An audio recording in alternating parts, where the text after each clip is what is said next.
नमस्कार दोस्तों आज हम इस वीडियो में आज हम इस वीडियो में पुष्पेंद्र कुलक्षेत्र जी का स्पीच सुनेंगे जो बिदर में पधारे हैं वो, और बहुत ही सुंदर तरीके से वो स्पीच करते हैं। मैं जगदीश शिबारे आपको इस ग्राउंड में ले जा रहा हूँ, गोयल फार्मास्यूटिकल। मैं और मेरे मित्र अब उनकी स्पीच सुनने के लिए बेताब हैं, और मैं चाहता हूँ, आशा करता हूँ आप भी उनकी स्पीच देखिए।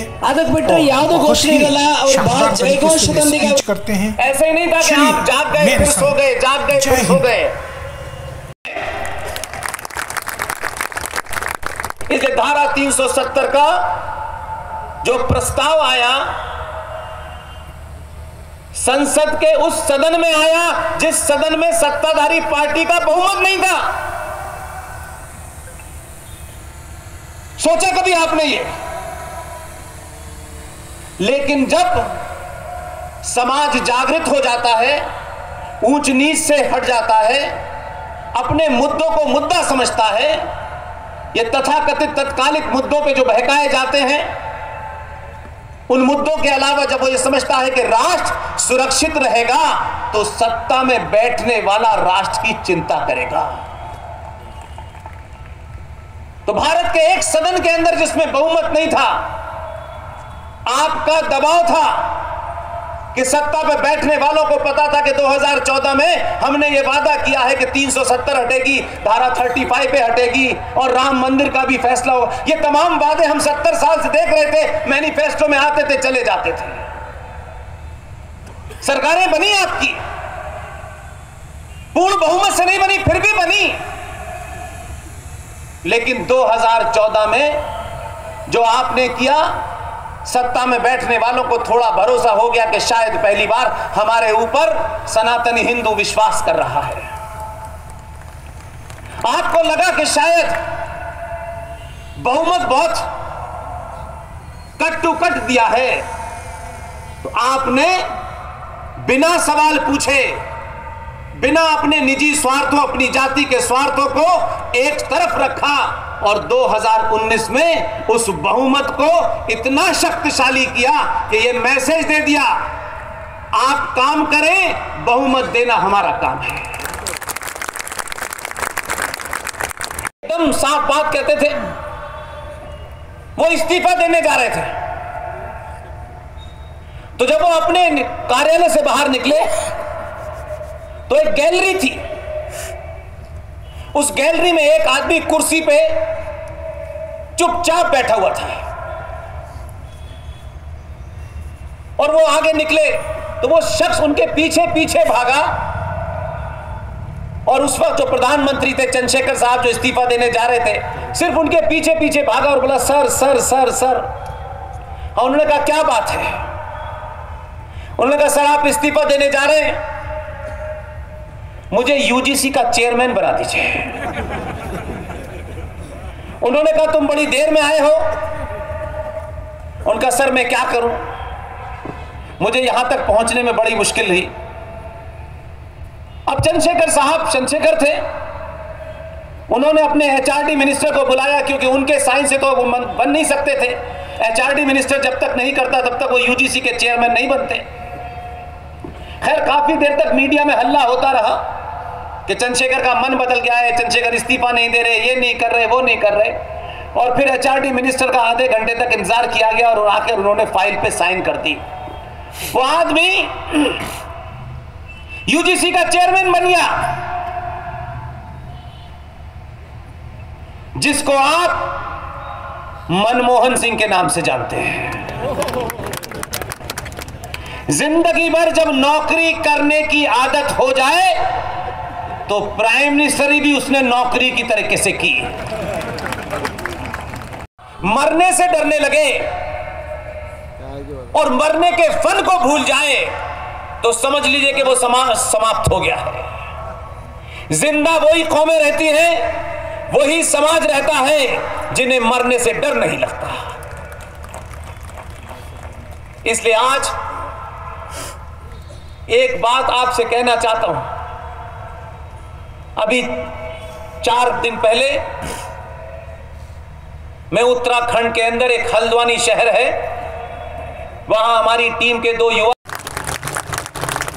हम शिव की भक्ति करके सरकार नहीं बनाते हैं, हम शिव की भक्ति करके राष्ट्र बनाने का सपना देखते हैं। विष्णु शंकर जैन ने, आप सबको पता होगा, बनारस के अंदर एक इस्लामिक आताताई, एक आक्रांता ने किस तरीके परिवर्तन यह हुआ है कि भारतीय राजनीति के डिस्कोर्स में पहली बार सनातनी हिंदू आया है, और इस बात को इतना आगे ले जाना है। मैं फिर कह रहा हूं, संविधान में बहुत सारी चीजें हैं जिस पे मेरा रिजर्वेशन है, मैं उसकी बात अभी नहीं कर रहा, लेकिन जैसा भी है 1935 के गवर्नमेंट ऑफ इंडिया एक्ट की कार्बन कॉपी है, उसमें धारा 28 है, उसमें धारा 30 है जो राष्ट्र विरोधी है। मैं अभी भी उस पर बात नहीं कर रहा, जैसा भी है तब भी हम उस संविधान को मान रहे हैं, आप भी उसे मानने पे बाध्य हैं, लेकिन उस संविधान को रौंद दिया 70 सालों में, और एक पैरेलल कोई किताब, कोई डॉक्यूमेंट, जो लोग यहां रूल कर रहे थे उनके देश में कोई डॉक्यूमेंट, उनकी पार्लियामेंट का कोई डॉक्यूमेंट, भारत के अंदर कोई डॉक्यूमेंट, आपके संविधान में कहां लिखा है 15 अगस्त 1947 को भारत आजाद हुआ था? और मिल जाए, अगर वो मिल जाए तो मुझे जरूर बताइएगा, जरूर बताइएगा। लेकिन अगर थोड़ी देर के लिए मान लें कि 15 अगस्त 1947 को भारत की संसद में फूल वाले चचा ने अंग्रेजी में जो स्पीच दी थी, क्योंकि वो जानते थे कि इस देश के लोग हिंदी उर्दू जानते नहीं है, तो इसलिए इंग्लिश में दी थी, लेकिन उन्हीं फूल वाले चचा ने एक बड़ा डिफिकल्ट काम एक बड़े आसान आदमी को सौंपा। वो आदमी देखने में जितना आसान था उतना ही अंदर से कठोर था। फूल वाले चचा ने सरदार पटेल से कहा कि 15 अगस्त 1947 को जब मैं आजादी की घोषणा कर दूंगा तो उसके बाद भारत की संसद के अंदर वंदे मातरम होना है।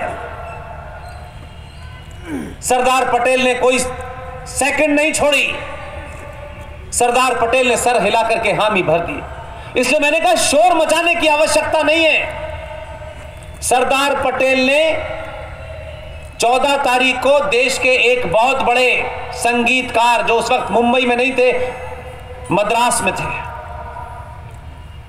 उस जमाने मोबाइल भी नहीं होता था, उनके ऑफिस से फोन किया और उन्होंने कहा कि सरदार पटेल भारत के गृह मंत्री आपसे बात करना चाहते हैं। आधे घंटे बाद फोन आ गया वापस। उन्होंने कहा कि सरदार साहब से बात करनी है, मेरे पास फोन आया था। उन्होंने कहा मैं सरदार पटेल भारत का गृह मंत्री बोल रहा हूं। उन्होंने कहा मुझे आपसे एक निवेदन करना है कि मैं चाहता हूं इस आजाद भारत की संसद में आप वंदे मातरम गाएं। उस वक्त के लोगों का चरित्र देखिए, इसलिए उनको कोई पुरस्कार मिला या नहीं मिला ये मैं नहीं जानता, लेकिन उनका चरित्र इतना था कि आज भी देश का सनातनी जानता नहीं है उसका नाम, क्योंकि आपको तो आदत पड़ गई है।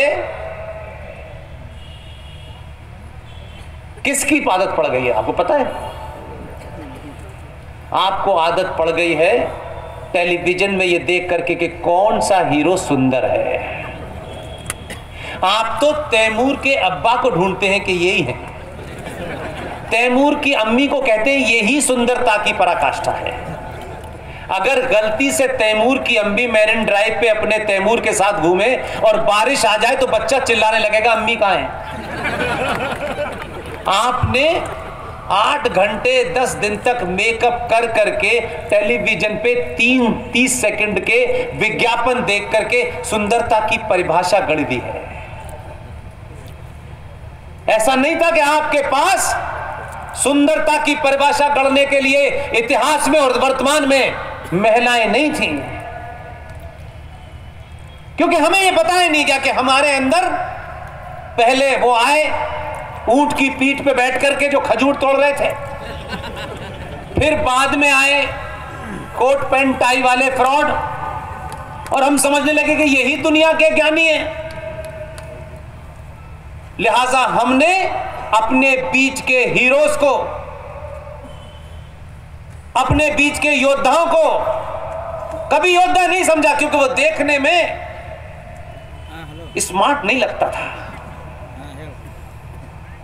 इसलिए अगर भारत के इतिहास में से कोई सुंदरता की परिभाषा है तो शिवाजी की मां जीजाबाई है। और क्योंकि यहां नौजवान बच्चे बच्चियां बैठे हैं, इस काल में अगर सुंदरता की परिभाषा को ही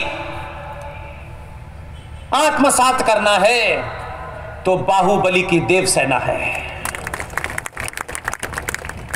लिहाजा सरदार पटेल ने जब उनसे कहा कि आपको आना है और वंदे मातरम गाना है, तो उस आदमी का चरित्र देखिए। उन्होंने सरदार पटेल से एक लाइन कही, मैं आऊंगा वंदे मातरम गाऊंगा, लेकिन इस खंडित भारत में मैं खंडित वंदे मातरम नहीं गाऊंगा। सरदार पटेल को देखिए, जो काम उन्होंने खामोशी से किए हैं, इस राष्ट्र के लोगों को पता होना चाहिए। और आपको पता नहीं थे, इसलिए आप कहीं और जा रहे थे। सरदार पटेल ने कुछ नहीं उनको जवाब दिया, हवाई हेलीकॉप्टर भेजा और वो वहां से शाम को उस हेलीकॉप्टर से दिल्ली आ गए। दिल्ली में इसी समय का समय था, रात के 12 बजने वाले थे। फूल वाले चचा ने अपनी स्पीच दी, क्योंकि वो अंग्रेजी में स्पीच भारत के लोगों के लिए नहीं थे, क्योंकि उनके आका जो वहां बैठे हुए थे ब्रिटेन में, उनको देनी थी। उनको बताना था कि जो मुझे चुना गया है झूठ और फरेब से, देखिए मैं आपका कितना बड़ा गुलाम हूं। अंग्रेजी में इस देश के लोगों को भाषा में समझा रहा हूं ताकि ये सवाल ना कर सके। जब चचा ने अपनी पूरी स्पीच कर ली तो चचा नीचे उतर के बैठ गए, और चचा ने फिर सरदार पटेल की तरफ देखा और सरदार पटेल से कहा कि क्या इंतजाम है। सरदार पटेल ने कहा हो गया है। सरदार पटेल ने बड़ा जबरदस्त इंतजाम किया, ऐसा इंतजाम किया कि आज मैं आपके सामने वो बात कह रहा हूं जिसमें आपको कोई ये नहीं कह सकता कि इसकी मांग, ये बात कहना किसी के खिलाफ है। सरदार पटेल ने वो जो आए थे संगीतकार, जब उनकी तरफ देखा और कहा कि आप जाइए। जानते हैं उनका नाम क्या था? ये मैं इसलिए चिल्ला के कहता हूं, अगर किसी को कुछ दे नहीं सकते उसकी तारीफ तो कर सकते हो, उसके पीछे उसका नाम तो ले सकते हो, ताकि हजारों अगर उसके वंशज कहीं भी हो तो वो ये सोचे कि उसके दादा नाना ने कितना बड़ा काम किया था। उससे ही ये बात मैं इसलिए कहता हूं कि जब आप इतनी बड़ी तादाद में आते हैं, जब आप ताली बजाते हैं, जब आप आकर के मेरी बात सुनते हैं, तो जब मंच से मॉडरेटर ये कहता है कि पुष्पेन जी ने, हम धन्यवाद करना चाहते हैं पुष्पेन जी का कि वो उन्होंने हमारा न्योता स्वीकार किया, मैं कहता हूं ये बिल्कुल गलत लाइन है, ये बिल्कुल गलत लाइन है। मैं आपका धन्यवाद करना चाहता हूं कि आप मुझे सुनने आए हैं। यहां संगीतकार का नाम था पंडित ओमकारनाथ ठाकुर। पंडित ओमकारनाथ ठाकुर ने 9.5 मिनट में पूरी 22 पंक्तियों का वंदे मातरम आजाद भारत की संसद में गाया। मैंने यहां से सवाल उठाया है, मैंने कहीं सुनी सुनाई बात नहीं कही है। 15 अगस्त को भारत की संसद में, आजाद संसद में पूरा वंदे मातरम गाया गया और दूसरे दिन 10:30 बजे ऑल इंडिया रेडियो ने पूरा वंदे मातरम अपने रेडियो से प्रसारित किया। मेरा आज सनातनियों से सवाल है, इस राष्ट्र प्रेमियों से सवाल है, भारत राष्ट्र के प्रति अपनी निष्ठा रखने वालों से सवाल है कि आजाद भारत में, आजाद भारत की पार्लियामेंट में जब पूरा वंदे मातरम गाया गया तो मुझे यह समझ नहीं आ रहा कि 70 साल तक किसके दबाव में, किसको खुश करने के लिए आप सिर्फ उस वंदे मातरम की 4 लाइन गाते हैं? कि कुछ लोग कहते हैं कि वंदे मातरम हम इसलिए नहीं गाएंगे कि इससे अल्लाह की शान में गुस्ताखी हो जाती है। तो सवाल पूछिए कि तुम कहते हो कि अल्लाह के सामने हमारा सर कभी नहीं झुका, नहीं झुकना चाहिए, तो अकबर के दरबार में किसके सामने झुकता था? औरंगजेब के दरबार में तुम जब फर्जी हमने कोई हेट स्पीच नहीं किया। यहां के इस्लाम का जो सबसे बड़ा कमेंटेटर है पूरे देश में, ये वो कहता है, हम नहीं कहते, हम नहीं कहते। हमने तो उसी की बात रखी है और जो आपने हमें पढ़ाया है वही हम कहते हैं। ये हेट स्पीच में आता है। भारत का संविधान भी कमाल का है और भारत का इलेक्शन कमीशन भी भगवान का है। कहता है आपने, हम तो कहते हैं धरती गोल है, उनकी किताब कहती है चप्पी। वो जो और मैं आपको सिर्फ जहां खड़े होकर नहीं कहता, मैं चाहता हूं कि जब लोग मेरी बात सुने वो कौन है, वो कहां जाएंगे, मेरा एक ही मकसद होता है, एक आदमी। मान लो ऐसा होता है, मान लो नहीं, ये 2022 की संचार क्रांति की पैदा जनरेशन है, इसको जब तक लॉजिक और रीजन नहीं देंगे ये बात आपकी नहीं सुनेगी। इसलिए आप लोगों को मैंने देखा है, जब से ये सृष्टि, जब से ये कायनात, जब से ये ब्रह्मांड, जब से ये यूनिवर्स अस्तित्व में आया है, तब से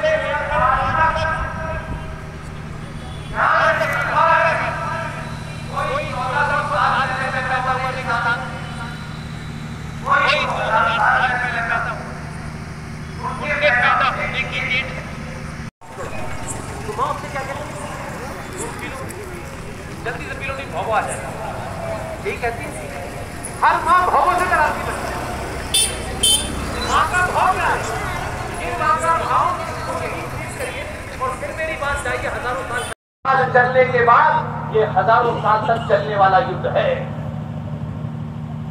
सत्ता में बैठे उस चीफ नेता ने प्रस्ताव